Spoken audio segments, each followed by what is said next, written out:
What if I told you that struggle to follow instructions, comprehend reading, or excel in school might not be due to a lack of attention, but rather a hidden challenge with memory, a challenge that affects dyslexics and non-dyslexics alike. But behind this hidden challenge could be lurking a secret strength that, if unleashed, could release untapped potential. Imagine unlocking the key to success in school and beyond. The solution to overcoming the struggle and unleashing the strength may be simpler than you think. So recent research does show that dyslexia affects memory, but in a bad way or a good way? Well, it turns out it does both. In this video, we will cover how to recognize the problem at its source. We will cover a simple, research-backed approach to overcoming it and, at the same time, cultivate the strengths that naturally come with it. Has your child ever had difficulty following verbal instructions? You ask them to set the table for dinner. You give clear directions. Then they forget half what you told them and look frustrated when you mention it. You may wonder why they have such a hard time with what seems like simple instructions. It can be heartbreaking to witness. It's easy to think they need to pay more attention. But that might not be the case. It may be a sign of phonological issues, which can challenge short-term memory. This is very common in children, and especially common in those with dyslexia. Most people think of memory as a single thing, but it isn't. We have different types of memory. Most fall into the categories of visual, auditory, and kinesthetic. And there are even more. When following instructions, the problem may lie in auditory memory, which affects the temporary storage of speech sounds. This is very common, and even more common in those with dyslexia. Studies have shown that individuals with dyslexia often have difficulties in this area, leading to problems with reading, spelling, and language comprehension. Or maybe your child's teacher has mentioned that they struggle with comprehension or putting stories into their own words. They get embarrassed and feel defeated when they try. This can be a painful message, especially since you have practiced a lot at home and know they're working hard. So, comprehension problems could be due to another auditory memory issue called the phonological loop. The phonological loop is when we process between the verbal and speech-based forms of auditory working memory.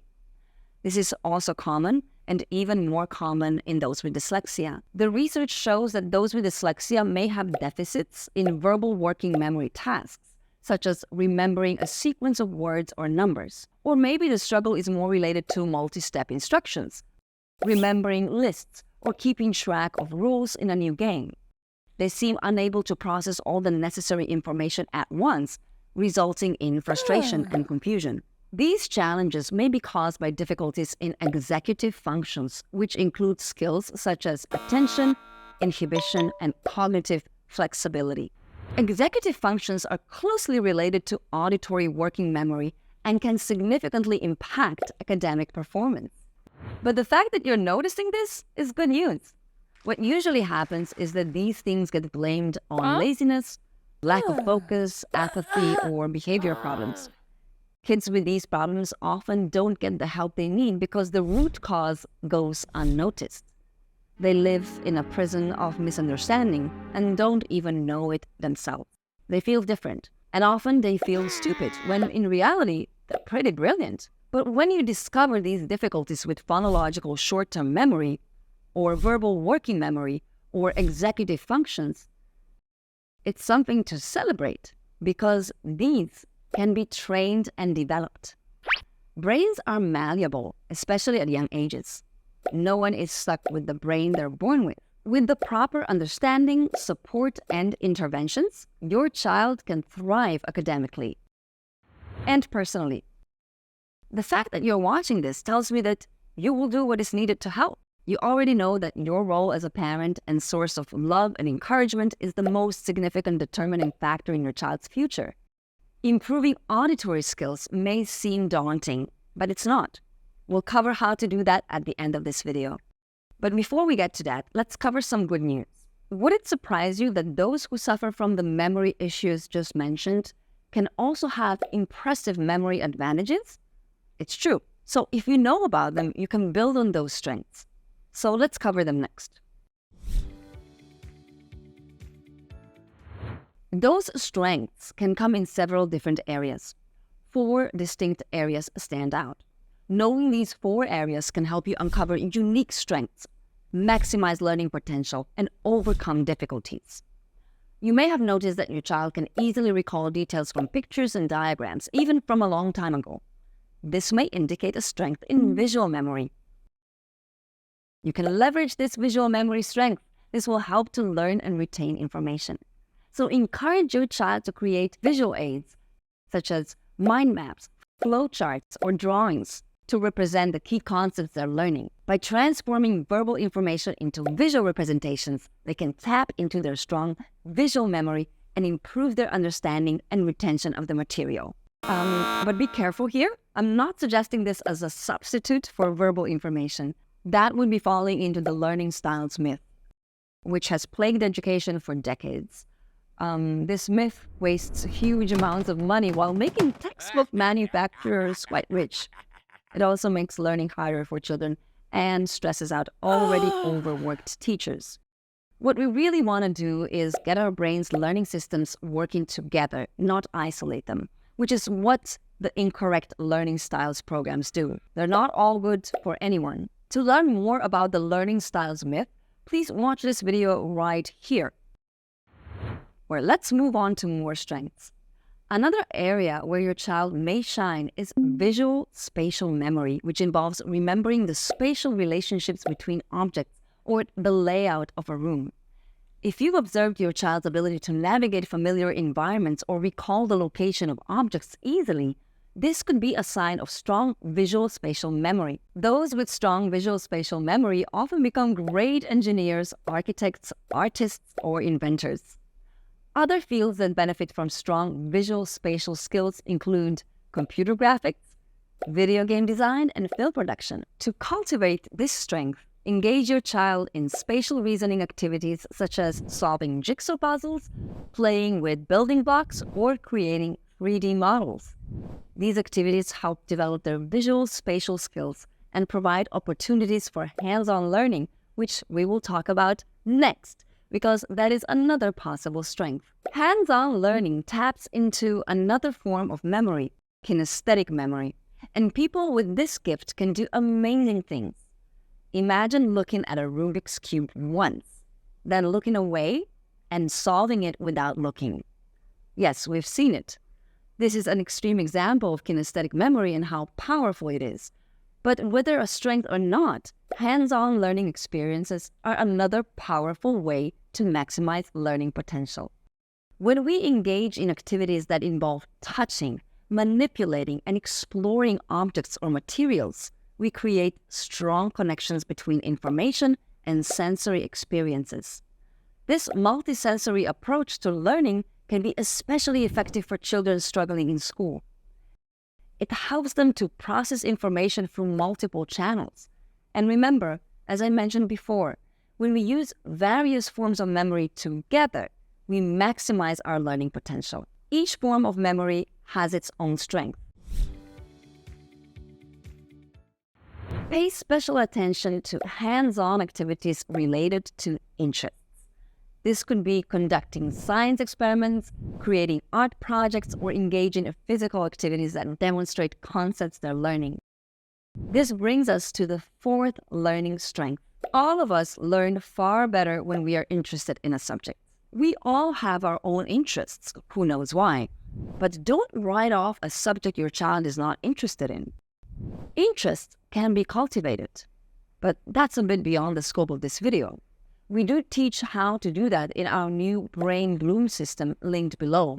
Watch for these strengths and nurture them. By encouraging your child's strengths in visual memory, visual-spatial memory, and hands-on learning, as well as cultivating interests, you can help them develop a strong foundation for long-term memory and academic success. And remember, it's essential to understand that different types of memory do not work in isolation. Instead, our brains utilize multiple memory systems simultaneously, each with strengths and weaknesses. By recognizing how these memory types interact and complement each other, you can help your child develop a well-rounded approach to learning that capitalizes on their strengths while addressing their challenges. Visual memory, for example, is known for its ability to store large amounts of information. When your child learns through visual aids, such as diagrams, charts, or pictures, they can often retain more details than they would through auditory input alone. This is because visual memory allows for the creation of mental images that can be recalled later. On the other hand, auditory memory has its own unique advantages, particularly when it comes to processing sequential information. When your child listens to a story, a set of instructions, or a series of steps, their auditory memory helps them store and recall the information in the correct order. This is why many people find it easier to remember a phone number when it's recited aloud rather than read.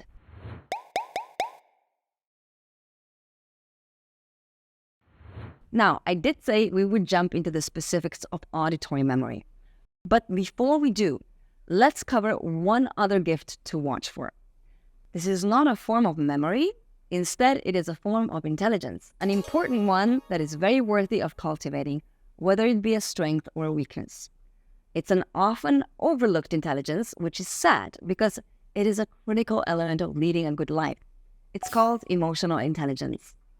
Emotional intelligence refers to the ability to recognize, understand, and manage one's own emotions, as well as the emotions of others. Children with high emotional intelligence often exhibit specific characteristics that set them apart. 1. Empathy.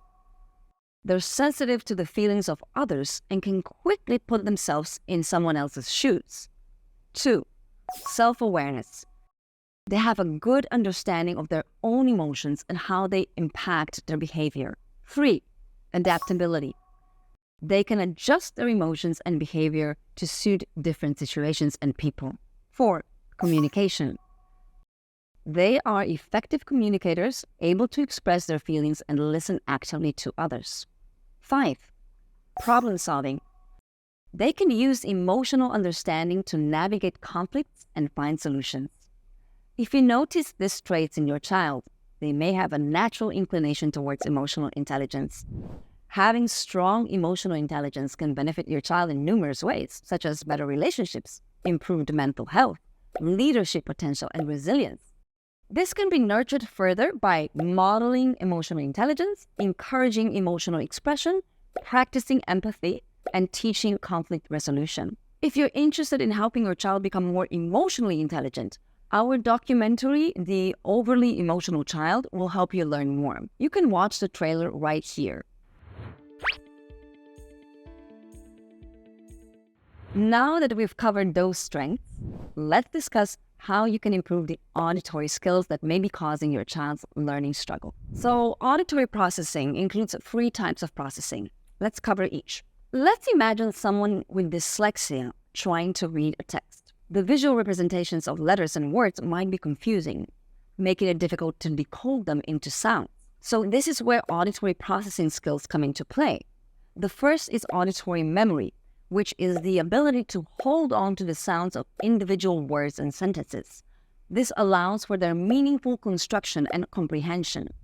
In dyslexia, weak auditory memory can lead to losing track of sounds mid-sentence, hindering understanding and retention. Next is auditory closure, the ability to fill in missing or distorted sounds.